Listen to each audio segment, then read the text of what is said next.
A while ago, you might have heard about Metro Exodus supporting the PS5 controller's adaptive triggers, and that's what we're gonna look at today.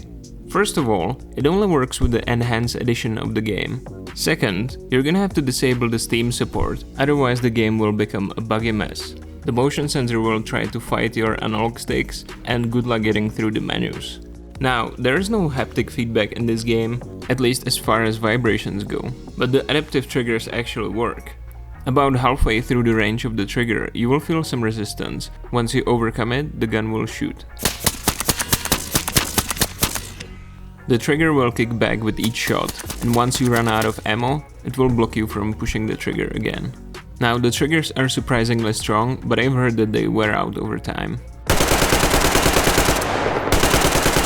So far, I had no problems with their lifetime, but then again, I didn't play much with the controller, which brings us to a problem with the game. Metro Exodus is a real pain to play with the controller, and you would think that if the developers really wanted to enhance the experience of playing with the controller, they would focus more on other things like sensitivity when zoomed in. When using scoped weapons, the sensitivity actually stays the same as using a red dot, which combined with the atrocious dead zone makes it very difficult to hit anything. Combine it with enemies that often move faster than you can aim, then you have a real torture device. Not to mention that in certain situations, you still have to use mouse to access some of the basic functionality of the game. So the question remains, why would you play Metro Exodus with a controller, other than to make a video about adaptive triggers?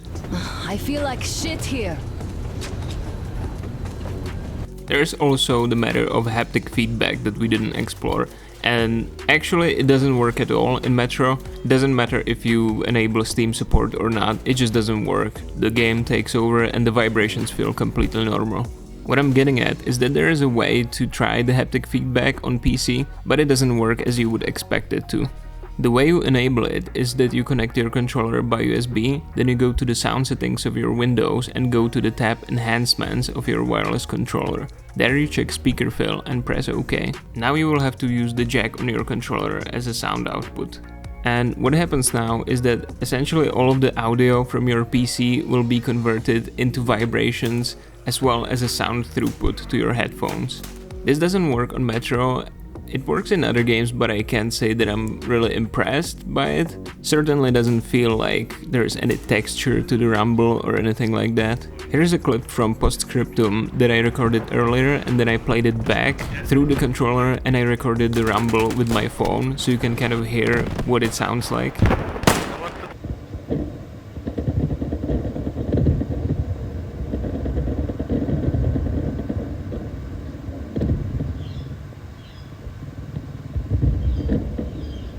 I feel like you might as well sit on a subwoofer and get a better experience, but whatever. As far as functionality of the triggers, the way it is implemented in Metro, it might be more realistic, however, it doesn't provide the benefits some people were hoping for.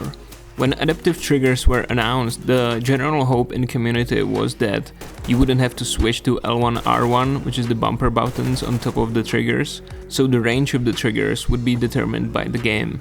What I mean is that, for example, racing games would have the full range so that you could have analog feel for the gas and brake, and in shooter games the triggers would become more digital like L1, R1 for faster response in multiplayer games. You could say that Metro isn't in this category because it's a single player game and it doesn't matter, and you would be right. All I'm saying though is that I hope that other developers would utilize the function for what it was originally intended for and not as a gimmick as it seems to be right now.